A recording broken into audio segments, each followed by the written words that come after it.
Venri Chapter 32. Shepard.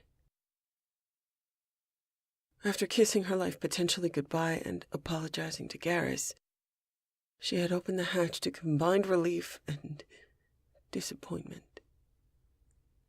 On one hand, she wasn't dead. On the other hand, she wasn't dead. She had to move. It was a keeper access tunnel. She had seen a keeper on her way in. She wondered if they were still around. Probably not.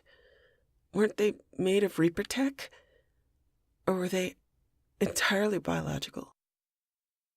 She remembered the Solarian, Chorban, telling her that keepers would self-destruct if someone took a sample. That was not biological. Was it? With the Citadel trashed, if they were still around, they'd be extra busy. This tunnel was gratifyingly clear of the mangled bodies she'd stumbled over on her way in. The floor was tilted, making it easier for her to slide down the polished surface. There were more hatches, more goodbyes, more relief and disappointment.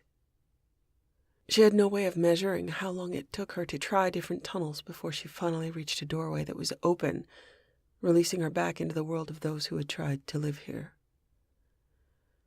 She could measure her thirst, her hunger, and the convulsive nausea of circumstance, grief, withdrawal, and pain. She'd stop, she'd start again, and she kept her word to herself that panic would come later, not now.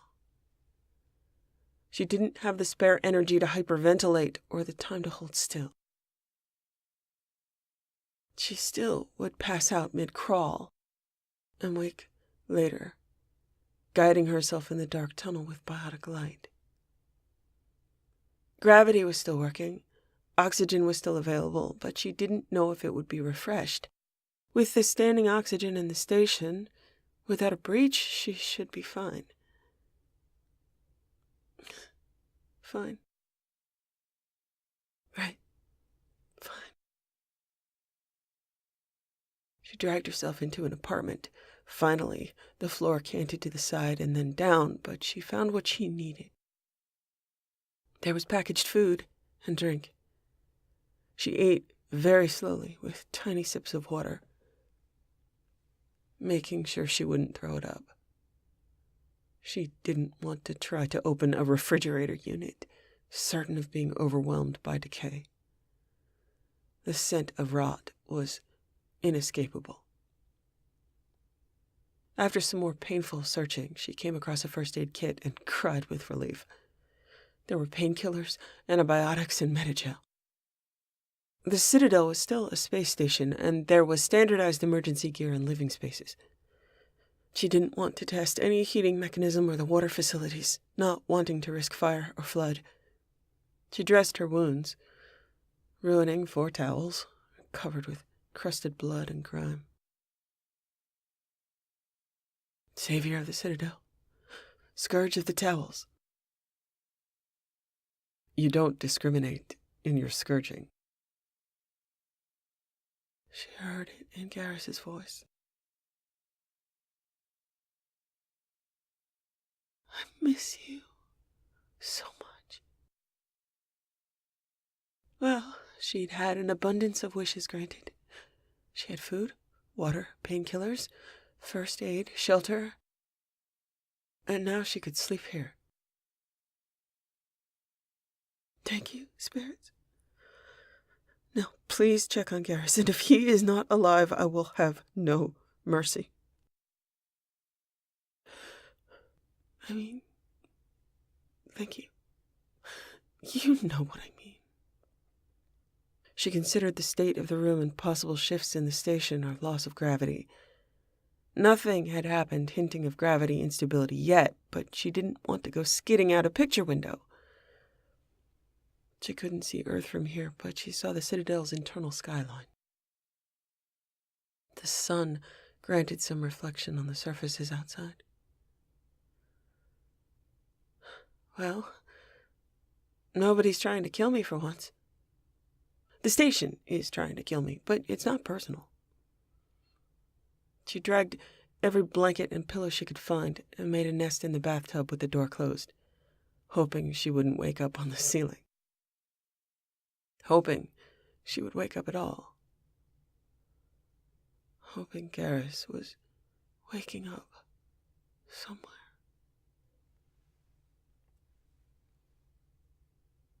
Garrus. The day they got their translators and Omnitools back was a good one.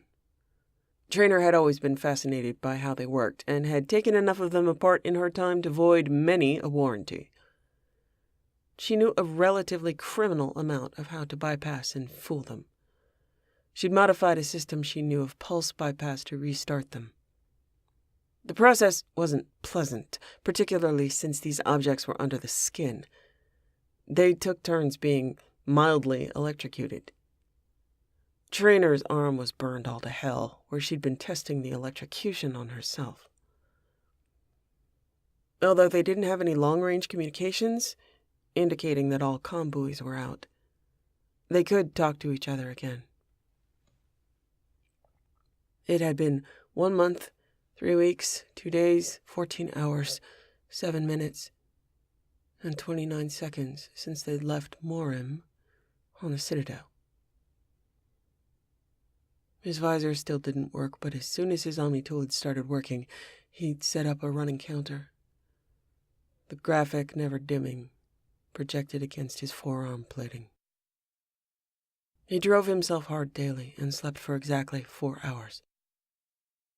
He took over feeding her fish and feeding her hamster, but he wouldn't stay in the cabin without her on board. Most everyone was camped out on the crew deck, and he took up a position again in the battery out of need for proximity to his customary console. James remained in charge because Garrus was best suited to the technical work of repair. James had been the one who had managed to pull morale together and motivate everyone. He was good at coordination of efforts, saying that if he'd been in charge of fixing things, the only option he'd have would have been kicking it. He'd also been uninjured, unlike Garrus, and had been able to speak to most of the crew, unlike Garrus. That was fine with him. Garrus had commanded enough. She'd commanded enough. When he found her, he wanted to honor her desire to put down a gun. He was just a Turian on board, doing his job. The work was challenging, difficult, and tedious, which was perfect in that it took all of his concentration. He was motivated. Morim was always wound into his thoughts. He heard her voice in his head, joking, solemn, sardonic, loving. His last thought before he slept was of her. His first thought in the morning was of her. His thoughts and actions in between those moments were the means to finding her. There were coordinated teams on projects. Right now, they'd gotten basics and some more advanced functions of the ship back up. The landing hadn't been that bad, so structural repairs were minor, but the entire hull had to be inspected inch by inch, internally and externally, isolated and stress-tested to assure she could fly. They'd gotten functions out of the computer and were able to access more in geometric progression, but still no sign of Edie. Tally was up and working, her contributions transformative to the process, moving things along so much faster. All in all, things were getting better daily, and they had figured their way around the majority of the issues, with ideas on how to fix the rest. Traynor had promised she could get more function out of the Omnitools soon, once she studied them in their current state. The translators were hard-coded processes, and they were up immediately without software intervention.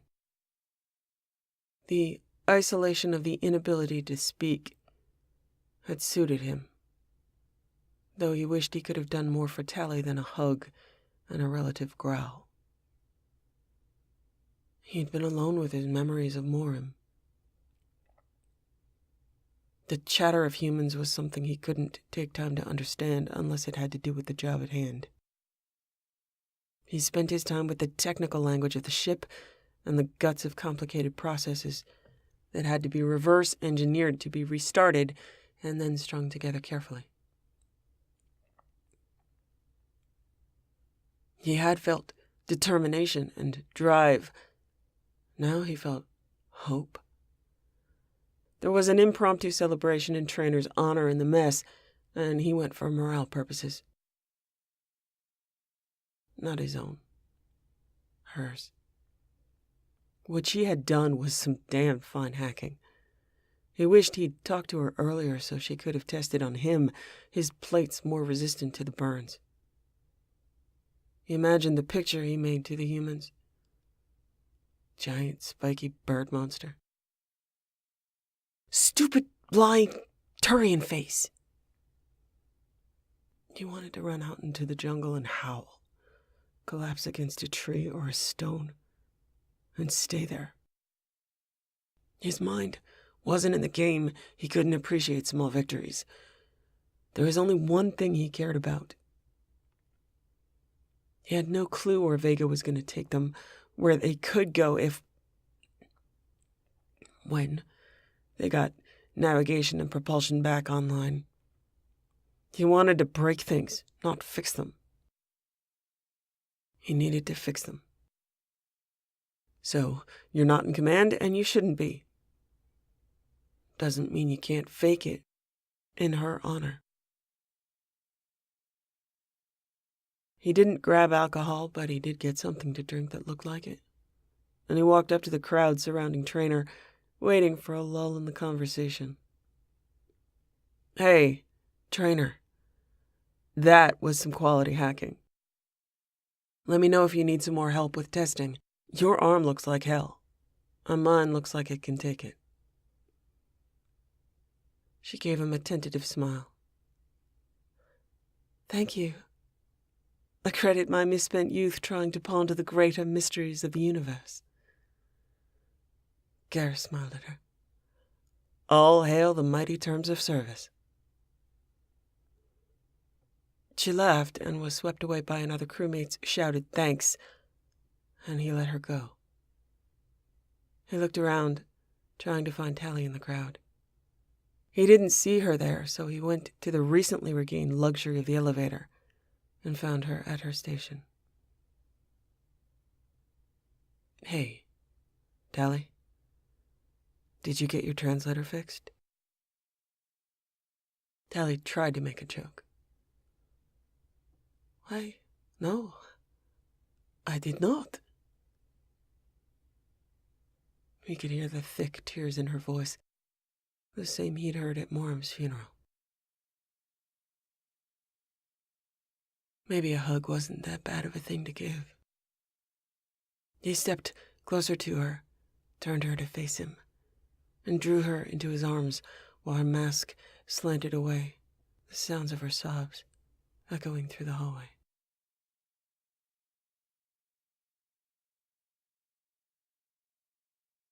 Shepard. She had to do something about her leg. She had to do it soon. She had hoped early on that she had only had nerve damage, that it was otherwise sound. But as time went by, she realized how much literal dead weight she was carrying. She'd like to salvage the knee, but it was mangled. Antibiotics and regeneration had done only so much, and although she didn't have an infection, her toes were going black. She'd gotten stronger, though nowhere near as strong as she had been before, the estimation of strength she had at her disposal still being readjusted down. She'd gotten used to things not budging. She had everything she needed to survive. She'd scavenged and stockpiled suits, oxygen, water, food, medical supplies, even alcohol. She'd discovered she could get drunk again. Yay. She was in a ward she didn't know. It's now Shepard Ward. She could find apartments for humans and there was no shortage of space. She was queen of the Citadel, lady of the rotting. She'd seen no keepers at all in her travels, and she thought they must have been synthetic enough to be gone. No bodies, either. Likely self-destructed. She had found a view of Earth. No reapers. No orange fire lakes of destruction. She imagined live people down there. She imagined Garrus down there. Could he see the Citadel from where he was? Did he look up, wondering? Time had been difficult to measure, and she had no idea how long she'd been here, but it felt like weeks. She'd raided a C-Sec station and had more than enough in terms of guns and ammo if they were ever needed. Right now, she mostly used them to shoot out windows when doors were too difficult. She had scouted enough and organized enough that she had everything she needed to continue to exist in this environment. She'd located local berths, and she slept in a shuttle that was docked securely. She'd managed to get the power up in the shuttle and basic functions like lights and air recycling. But anything having to do with communication or navigation was still dead. She had enough batteries to last several lifetimes based on the relatively tiny power draw of just running the few shuttle functions she used. She spent any time she was sleeping in that pressurized and non-rotting environment. Her base was not far of a painful hike from restaurants and stores that had enough prepackaged provisions to support her for a very long time. Every time she went out, unburdened, she tried to put at least one body to rest. That might mean a sealed shroud or a chute or a tunnel. She would have liked to build a huge pyre, but fire was foolish symbolism that consumed oxygen. She was making slow progress, but it was progress, and the stench was clearing, marginally. She could escape the smell in the shuttle, and that was a blissful reward to an end of a day of gathering and clearing and trying not to choke. She wore a suit now most of the time when she was outside the shuttle, a luxury of scrubbed, if stale, air and lack of fear from spontaneous depressurization. The human apartments had yielded a few luxuries. An antique timepiece that worked, though it had to be manually set and cranked. She'd even found a few antique books on display, and she had them in her hoard. She tried to keep her mind busy reading the hard copy specs of the shuttle and surrounding machinery, trying to figure out how to restart them. She would have to remove her leg before one more pass of the sun's light and sweeping shadow of shade over the earth.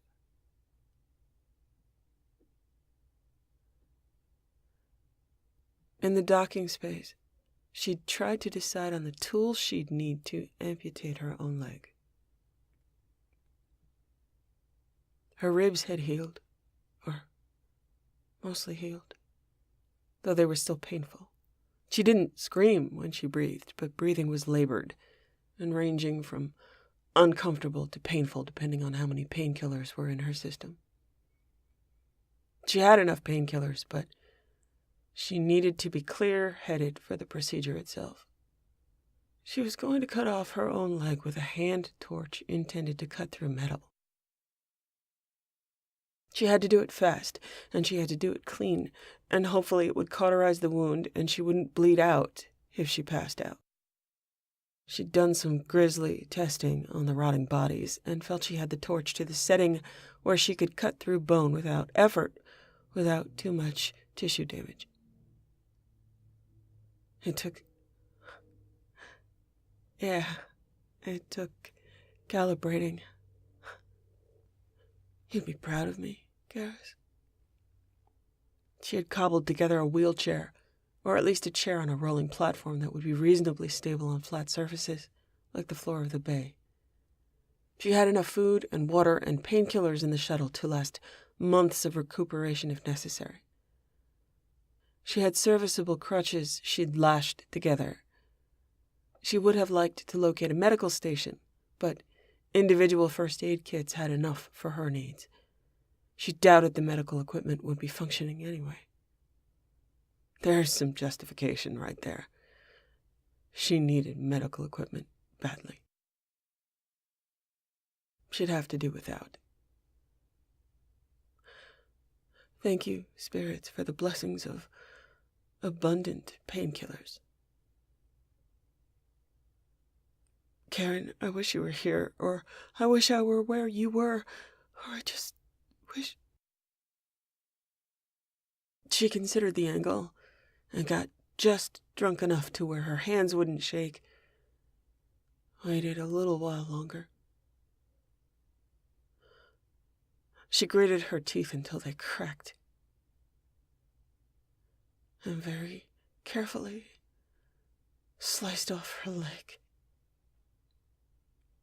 She immediately regretted not putting a towel or something to catch it, because she would always now remember the wet sound it made, hitting the metal plating, combined with the smell and the whine of the torch, the heat and flare on her sweat-swarmed face.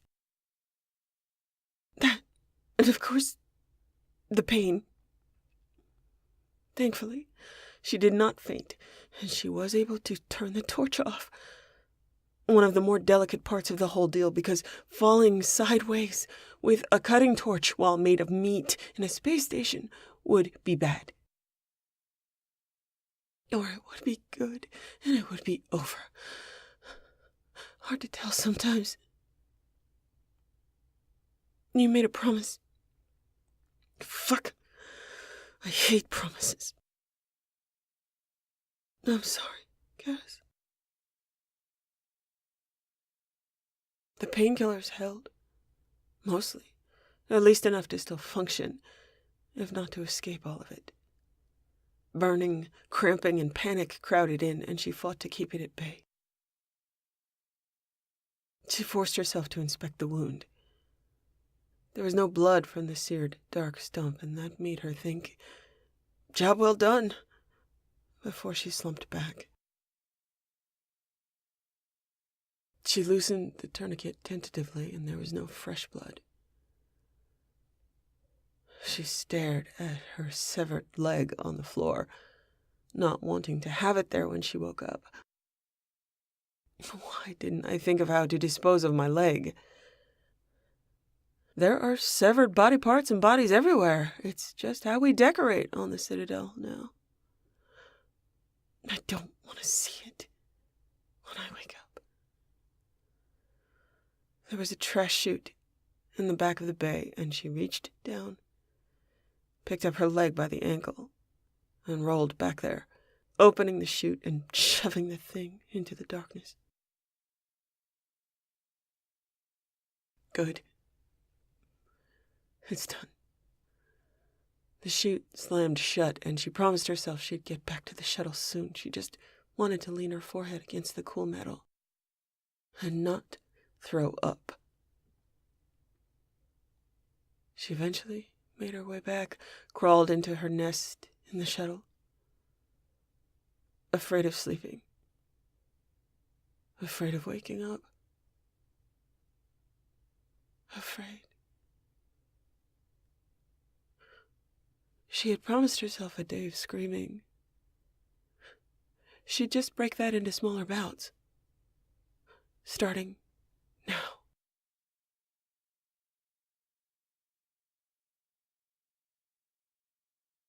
Garrus.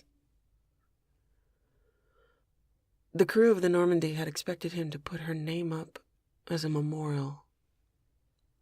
But when it came time, amid grieving people standing in solemn reflection, he couldn't do it. He wouldn't let anybody else do it. He walked away with the board bearing her name and guarded it as though someone might try to take it from him and put it up without his permission. Although it had seemed like a cathartic event when Liara brought it up to him, trying to do it had made his thoughts crystallize. He knew that even if he'd put it up, he would have been doing it for other people. But now he wouldn't indulge any sense of her death. This was fairly merciless, asking everyone else to behave as though she were still waiting, but he demanded it of his crewmates. There would be no acts of betrayal. She wasn't a memory. She was still real. He wouldn't allow past tenses in his presence.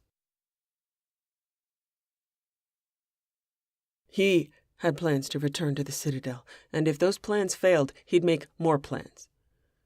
Nobody knew what the hell had happened, except that something profound had happened, and that she had likely caused it. It was possible she was still alive. Even if she were not alive, he would find her body and Miranda. He'd believed she was dead once, and she had been. Dead, though, was no longer the end of hope. That hope curled around his nerves and caused him to move, caused him to act. Without it, he would lie down and die himself. Caden had been in and out of the medbay. Headaches finally gone, but so were his biotics. Karen had spare implants, but not the reliable technology to install and test them. She also couldn't remove the one he had without risking severe neurological damage. If it happened to Caden, it'd likely happen to Moram, and Garrus could learn about it. What he could. Well, who the hell knew what happened to Moram, but he'd like to get all the information he could get. Liara's and Javik's biotics still worked, but they were inherent. Karen was unable to run sufficient testing on internal workings, and her best guess was... Caden acted it out and shrugged his arms. It's kaput. Caden was suffering from systemic shocks. None of them fatal, but most of them uncomfortable, and he said it felt like he'd a mild flu all the time. When Garrus had asked how Caden was feeling, Caden had been careful and kind, picking up immediately without Garrus having to ask about how it would affect Moram. People didn't bring up her name around him except to be encouraging, and he was grateful. He could use some encouragement, and wasn't about to throw it aside. Caden had used all the right verb tenses and tried to be helpful despite his own suffering. Garrus realized everyone else missed her too, but didn't want to compare their grief to his. That should have made Garrus more sociable, but it didn't. He didn't want to compare grief at all. Caden had said, "When we get back to the Citadel, we'll know what happened. We'll find her. We'll bring her home."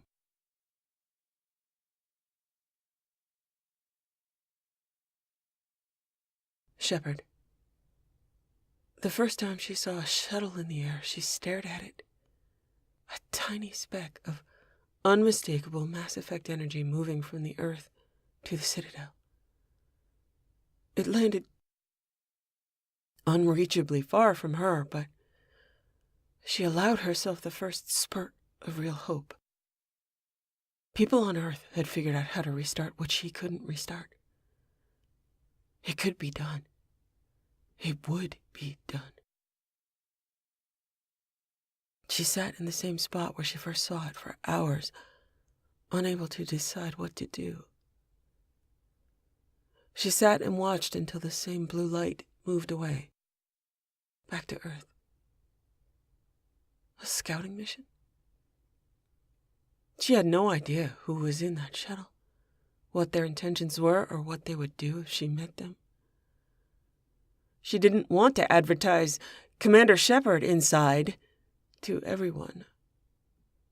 What she needed to do was figure out how to communicate with Earth now that she was absolutely sure that it was possible. Her leg had healed. It had been a month, more or less, since she'd spent days of pain, mental suffering of all sorts, hammering on her all at once. She dreamed of Garrus dead. She dreamed of having to remove more limbs. She dreamed and screamed and woke to shaking attempts to find more medication in order to drive herself back into the stupor where she wasn't in as much physical pain, but the dreams and the loss of her conscious mind had her at their mercy. One day she woke up with the pain still intense, but her mind more her own. She'd felt the reassertion of survival instincts and problem-solving goals. She was fucked up, desperate, deranged, and in pain, but she could tell she was healing, and that raised her motivation and spirits. She adopted a workout regimen to gauge and build strength. She was getting pretty good at crutches and greased hell at hopping. She could competitively hop now, she was sure of it. No more super lady strength, and running was definitely out. But she did pull-ups daily, reminding herself of Vega and beating his record. She was nowhere near 183 pull-ups, but look on the bright side. She was carrying less weight. Too soon?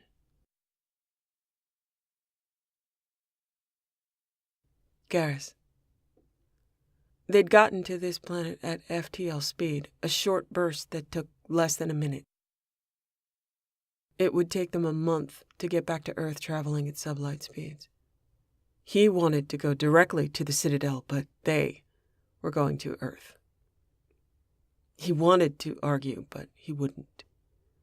They needed information, and Earth was the best place to get that. It had a view of Ground Zero of what had happened. It was possible that only the Normandy had escaped that conflagration, and that Earth and the Citadel were ruins, but he needed to know. Everyone needed to know. Tally wanted to know about the Quarian fleet, particularly if they'd been robbed of tech as the Normandy had been. Liara wanted to know what happened at Thessia. Garrus wanted to know about Palaven, but this was also about proximity.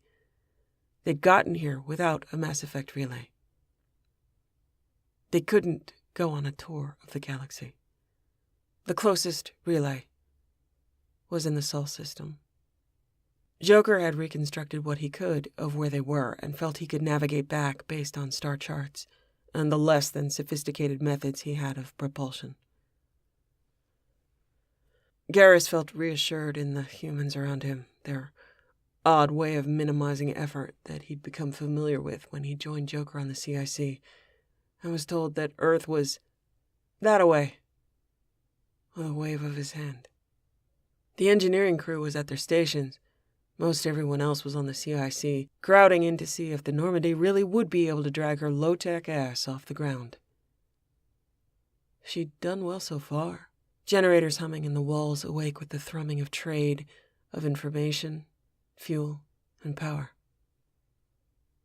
The sound had helped Garrus sleep.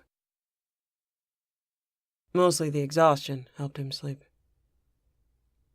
When they all felt the familiar and longed-for roar of the engines waking up fully for the first time in too long, there was a massive cheer, with backslapping and jumping embraces. Joker held his hands up. Ladies and gentlemen, and, well, you other guys, aliens and such, here we go. She's gonna hold together. And if she doesn't, it was great knowing you. There were groans and laughter, and James yelling, "Just do it!" They lifted off the ground and sailed that-a-way, to cheers and hugs and Joker's shout of, "Ride 'em, cowboy!" Garrus saw Joker's eyes drift to Edie's position. Jeff gave her a smile that hurt to see. Then a thumbs up. And then he looked back to the path in front of them.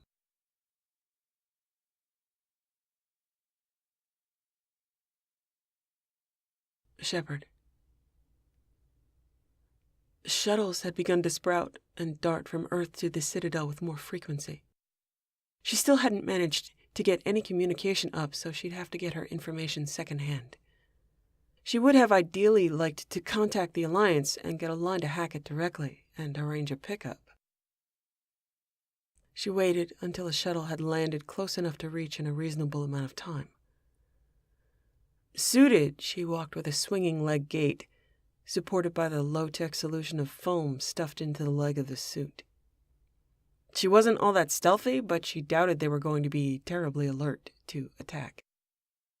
4 months and no life signs were probably convincing enough to whoever was landing that all that was left was salvage. She muffled the bottom of the feet of the suit with more foam temporarily. She just needed to make sure they weren't pirates. To her tentative relief on observation, she saw Alliance soldiers, Alliance uniforms, and Alliance shuttles. They could be stolen or imposters, but she didn't want to let paranoia deny her the chance to get back to Earth. Fuck it, she was going to be as paranoid as she wanted to be. She'd earned it. She watched her targeted shuttle as a team of 2 human men and 2 human women in Alliance uniform solemnly surveyed the wreckage. She wasn't close enough to overhear. She waited until they broke up, and she followed one of them at a distance, watching her target pick her way through a body-choked hallway. The look of solemn grief and loss on the soldier's face was what convinced Moram to try the easy way, and not the hard way. She didn't see the glee or disrespect of a salvage crew. Shepard was suited, her voice was distorted, and she could at least introduce herself as a survivor, see what shook loose. If she had a bad feeling, she could just fucking kill all of them and take the shuttle. She had about 10 yards of distance, and she didn't want to scare the ever-loving shit out of this woman, but didn't know if she could avoid it.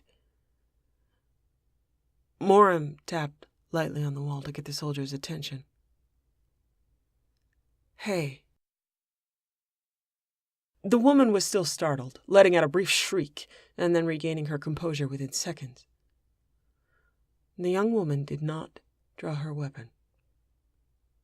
They stared at each other for long moments, and Shepard felt her rusty voice hold back after having spoken first, waiting to see what would happen.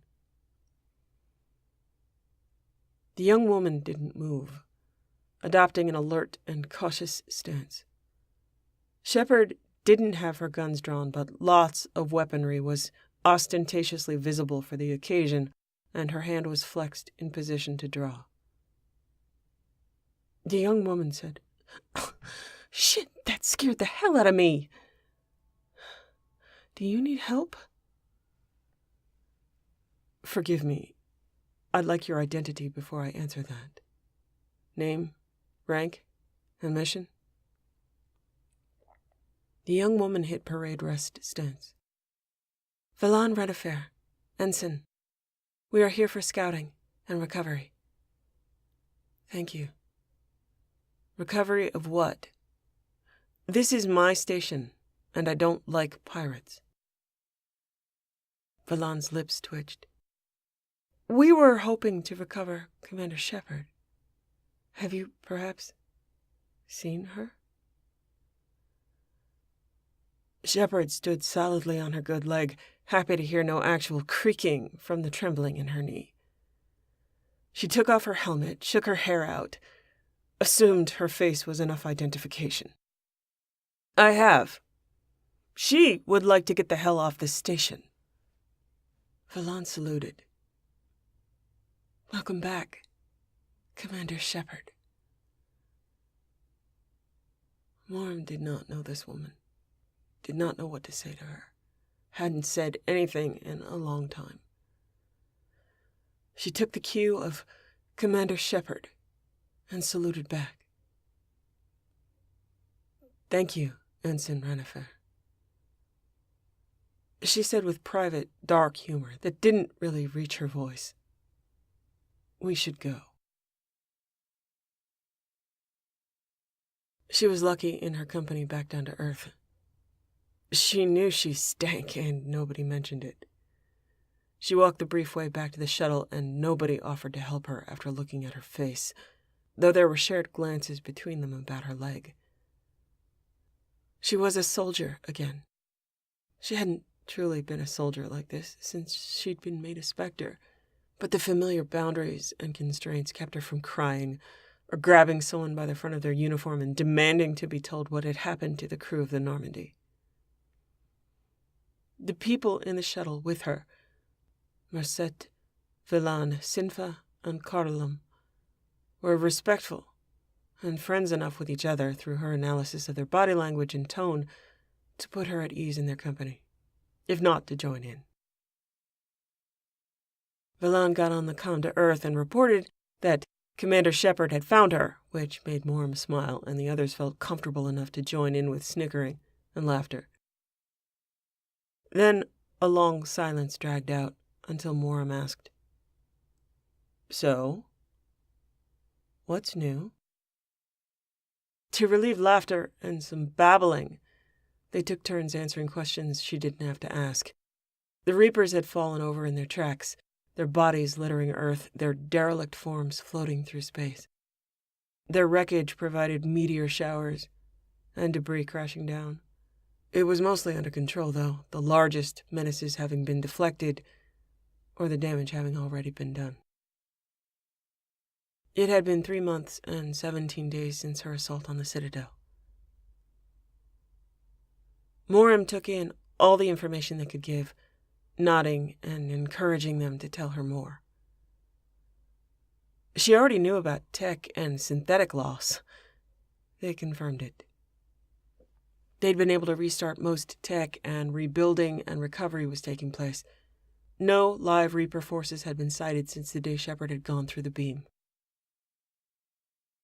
Losses were huge. Based on early reports, only about 40% of the population of Earth had survived. They didn't know what happened to the Normandy. After the burst from the Citadel, the Normandy was gone. But she had been reporting in and fine up to that point.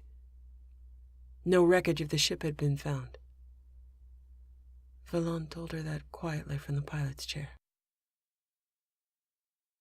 Moram didn't answer any questions implied, and they were too military and obviously in awe to ask directly. They fed her what they knew, and she was horrified, disappointed, and elated all at once. Nobody had known what had happened to her until an hour ago. Not knowing what happened was better than being sure they were all dead. Not as good as having Garrus waiting for her on Earth. A long road stretched out in front of her. She still had to find him.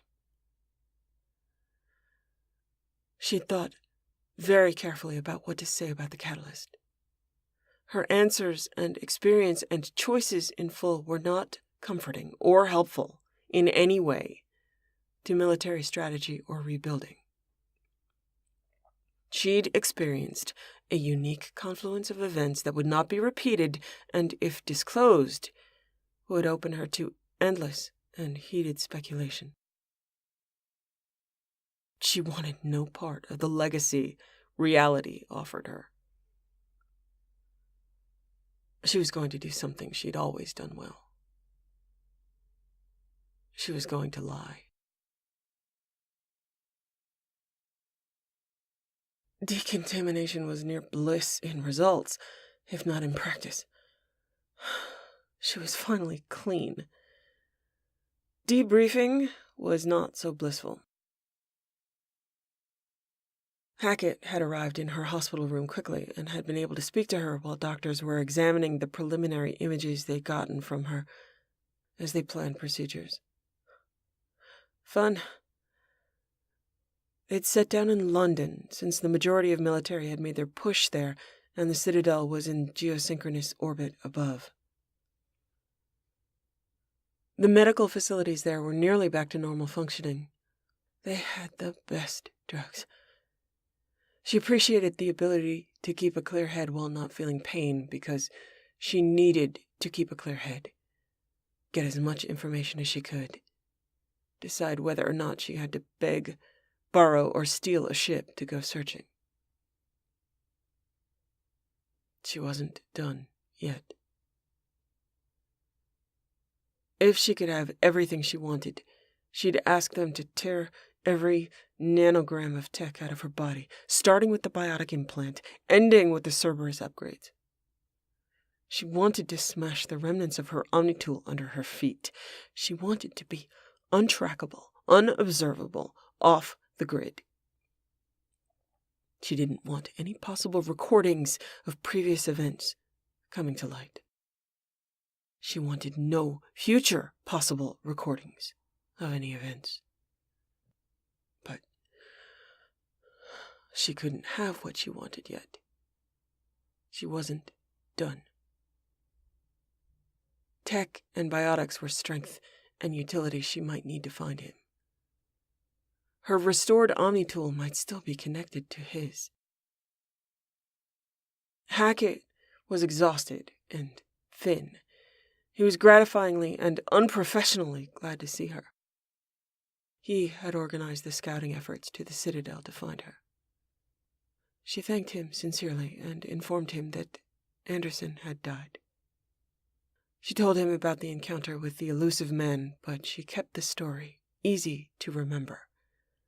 She'd learned her lesson about complicated narratives being overthrown by simpler ones. In her account given, there was a confrontation over a control console.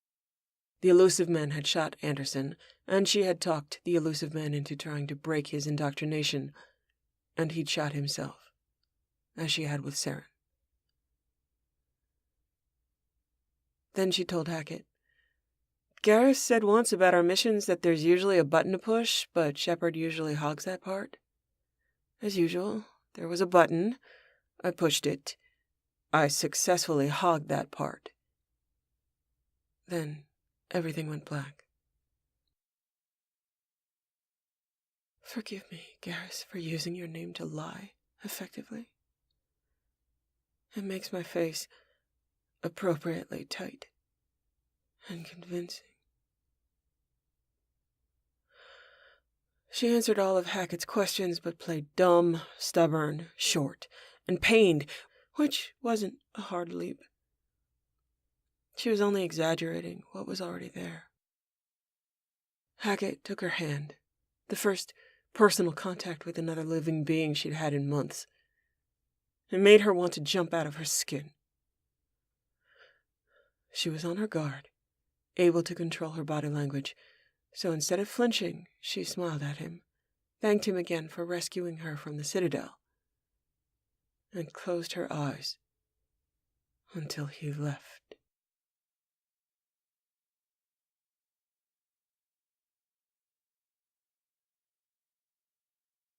Garrus. Since he'd gotten his Omnitool back, he'd been writing messages to Morum, but none of his messages had been sent.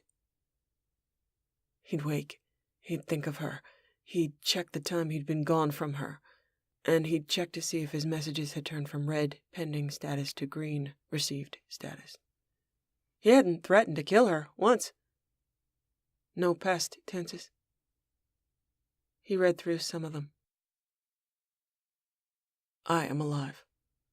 You'd better be alive, too. Everyone is alive. Edie is dormant. Where are you? The Normandy is spaceworthy again. We're coming to find you. I miss you, Venri. Seeing you in my dreams is not enough. We are approaching the Sol system. I will see you soon. One day he woke, and the messages had been assigned sent status, but he saw no messages in return. They were not far from Earth. Maybe they were just close to the network, but it meant... He didn't know what it meant. He rushed to the CIC and asked Traynor, "I've got an update to my Omnitool of messages sent to Shepard's Omnitool. We're in range of a comm buoy?" Traynor nodded excitedly. Yes, we're starting to be able to get communication, just recently. It's still distorted, and we're missing a lot of the data. I'm trying to triangulate the new signals from Earth. It shouldn't be long. Garrus almost hopped out of impatience, but he held still. Is there anything I can do to help? Go outside on the hull and hold up an antenna? Bang rocks together? If you could use her console. Over there. See what you can do. He walked to Moram's station with a frisson of nerves and anticipation, bypassing her personal menus and digging into the programming. He was impressed again by Traynor's tenacity and genius in using every possible resource the Normandy had to be able to pick up transmissions at speed. Between the two of them, they closed a few processes that were creating static and managed to more precisely receive and send. They both worked through to a signal cleared to 73% accuracy. Traynor looked at Garrus and he looked back at her, and they ran to the cockpit from opposite sides. He let her go in first, and she skidded to a stop in front of Joker, tapped on his console rapidly. Try to raise Alliance Command. Joker's eyes went wide. He cleared his throat, coughed once, and then activated the comm. Alliance Command, this is SR2 Normandy. Do you read me? There was a static-charged moment, and then a response. SR2 Normandy, we read you. Not so loud, not so clear, but we've got you. Welcome back. Traynor shouted and jumped up and down, then ran to hug Garrus, who was startled, but when he thought of what she'd managed to get done, he spun her around twice. Joker continued. Ha! Thank you, Alliance Command. Requesting information on the status of Commander Shepard. There was a long moment of waiting. Garrus put Traynor down, and quiet descended as static returned from the comm until the disembodied voice said, Commander Shepard is alive and in London. Garrus sank slowly to the floor, crashing to his knees and drawing his first terror-free breath. Traynor's hands went to his shoulder, gripping tightly. Thank you, Alliance Command, requesting a berth closest to wherever she is. With directions relayed, they were only 2 hours away. Only 2 hours away from her. She was alive. Joker opened ship-wide comm. Normandy crew, we are 2 hours out from berthing in London, where Alliance Command is active and Commander Shepard is alive. He closed the announcement, allowing everyone else to let that sink in as he turned and winked at Edie. We get to go out somewhere nice for once, Edie. Somewhere without a war. There's going to be dancing. I promise.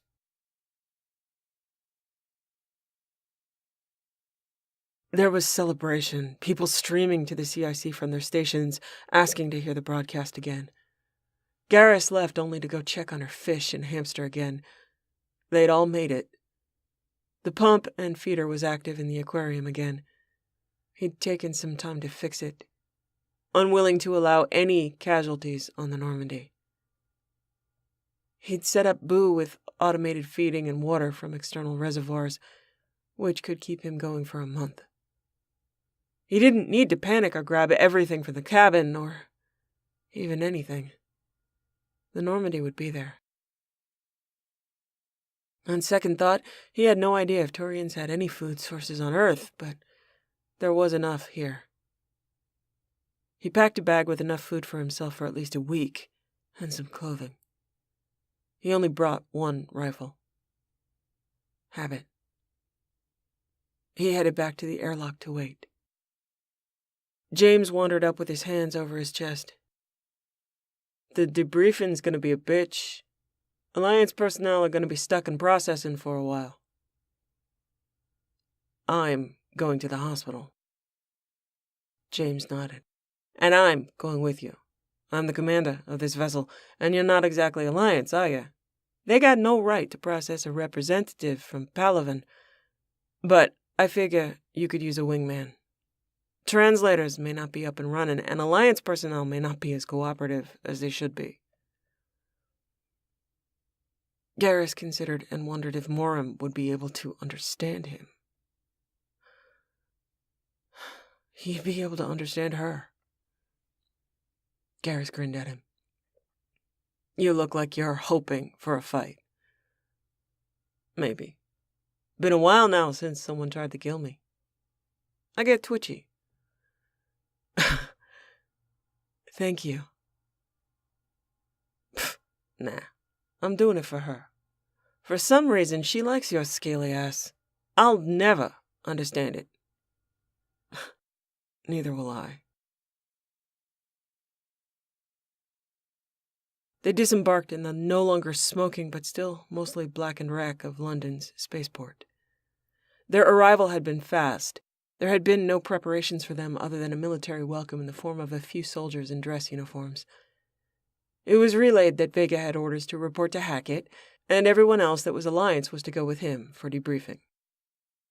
Vega listened, and then ordered provisions and berths for the non-Alliance members of his crew, pointing out Javik, Tally, and Liara. He informed them of Diana's presence and her clearance, also requesting provisions and berth for her as well. Vega said he would report to Admiral Hackett after he had escorted Advisor Shakarian to his wife. Absolutely nobody looked like they wanted to argue, which made Vega's chest puff out a bit more, and he was assured that what he asked for would happen. Vega and Garrus were driven to a superficially damaged but hastily repaired hospital.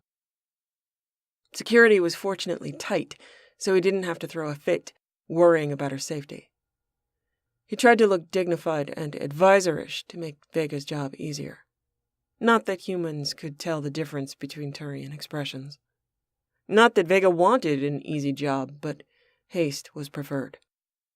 They still didn't know why she was in the hospital. Information had been scarce over an open comm line. They were stopped at the final checkpoint by a woman who introduced herself as Dr. Mbega. She was a tiny, dark human who had to crane her neck up to look at Garrus. She seemed to know his relationship to Morim and his presumed rights, and treated him with respect. She addressed him as Mr. Shakarian. He wanted to correct her and ask her to call him Shepard, but he just listened. Your wife was alone on the Citadel for 3 months and 17 days. She fended for herself. She has been here for 9 days. She has severe injuries.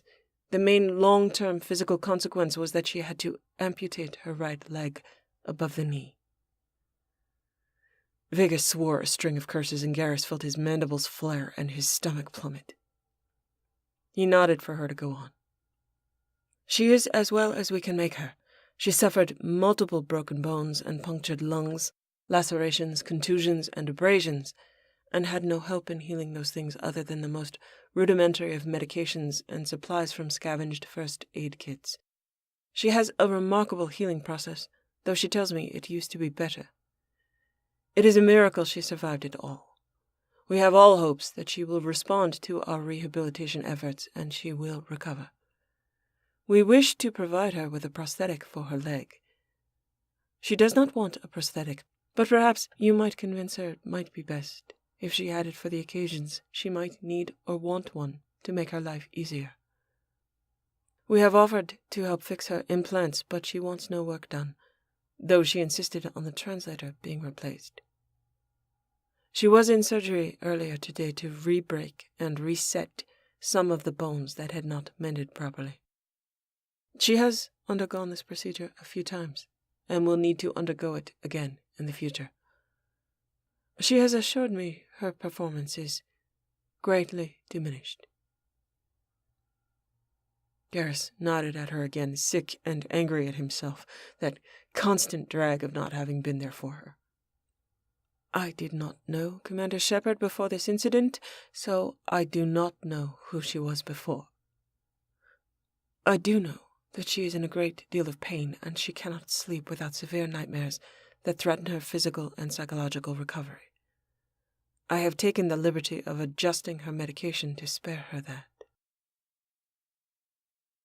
Garrus nodded again.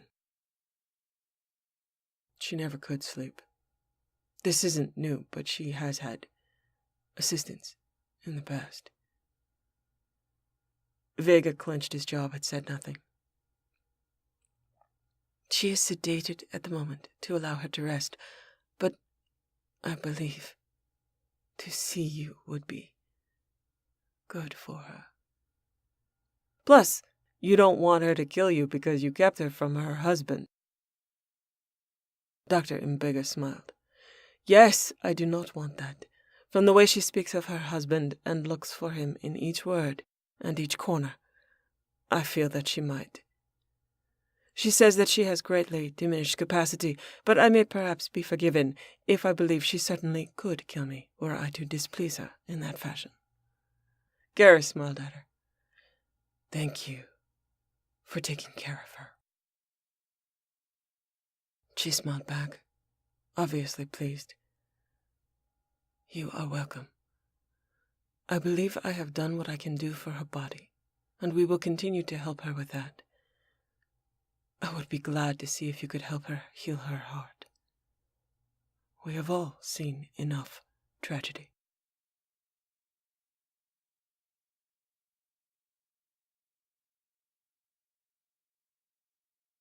Shepard.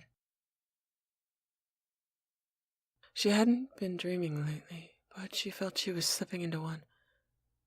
Up into her memories of Garrus. It felt like waking, but it couldn't be. She'd had dreams like this before. She was leaning against him. She could smell him. She could hear him breathe, feel the rise and fall of his chest. One of her hands was cradled in one of his. She wanted to stay here. Just be here for a little while longer.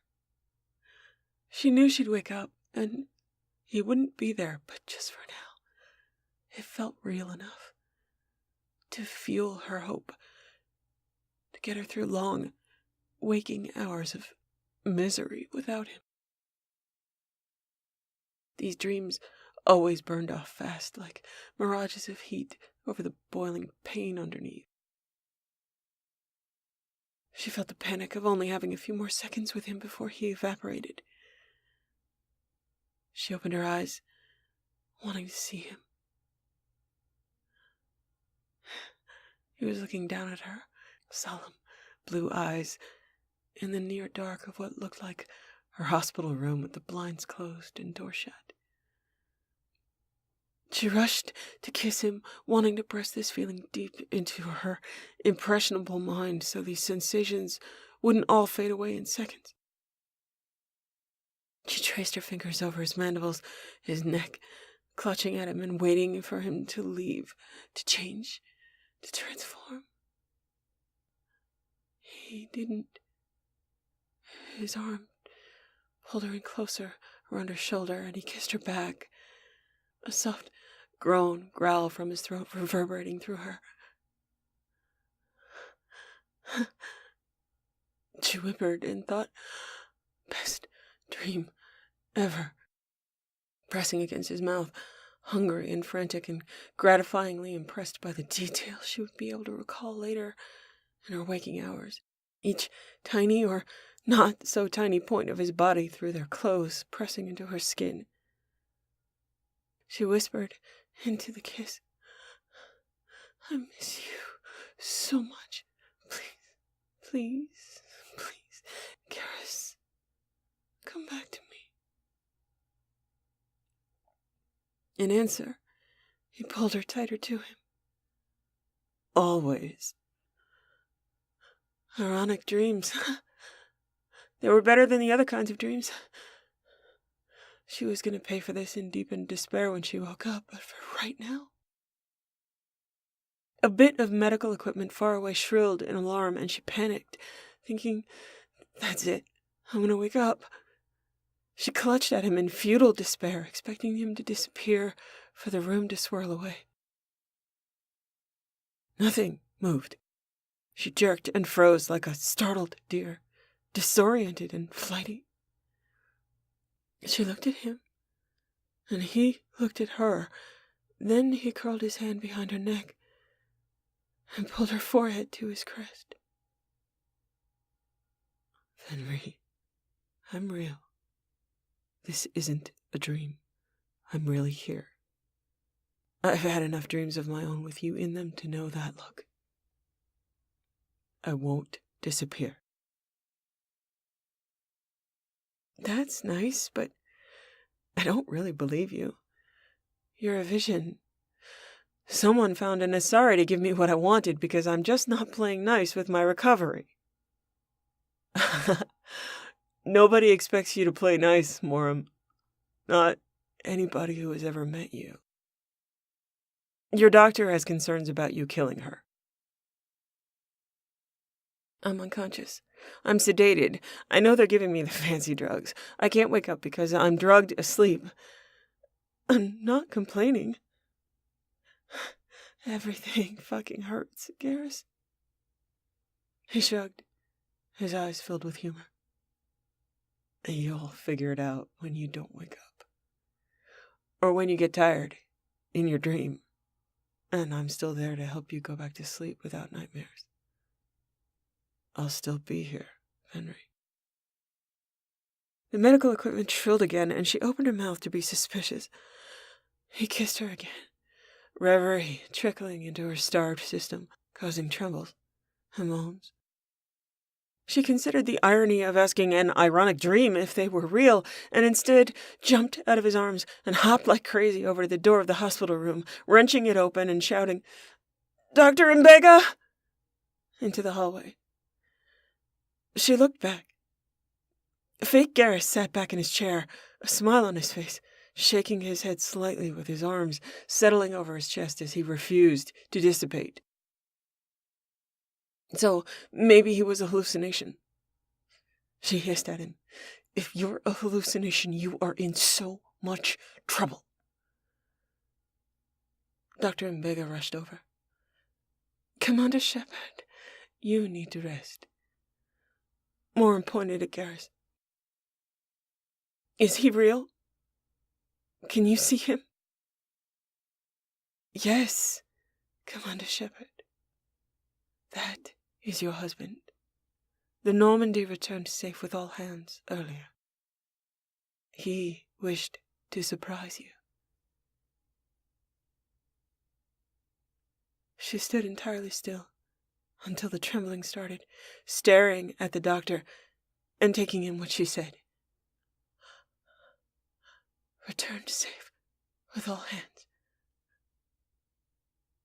She said, "Thank you," politely, and then as an afterthought, "I am surprised." Then she slammed the door shut. When she turned around, Garrus was right there, inches away. She almost crashed into him in her haste to hop back to him, but he stopped her forward motion by lifting her into his arms. She said, "I'm drugged. It's not really paranoia. People have been trying to kill me for a while." Shit got weird. Trembles turned into violent shaking, waves of released grief and worry crashing over her. He said, into her hair, the soft purr of his chest reaching through their clothing to her skin. She clutched at him and cried while he held her.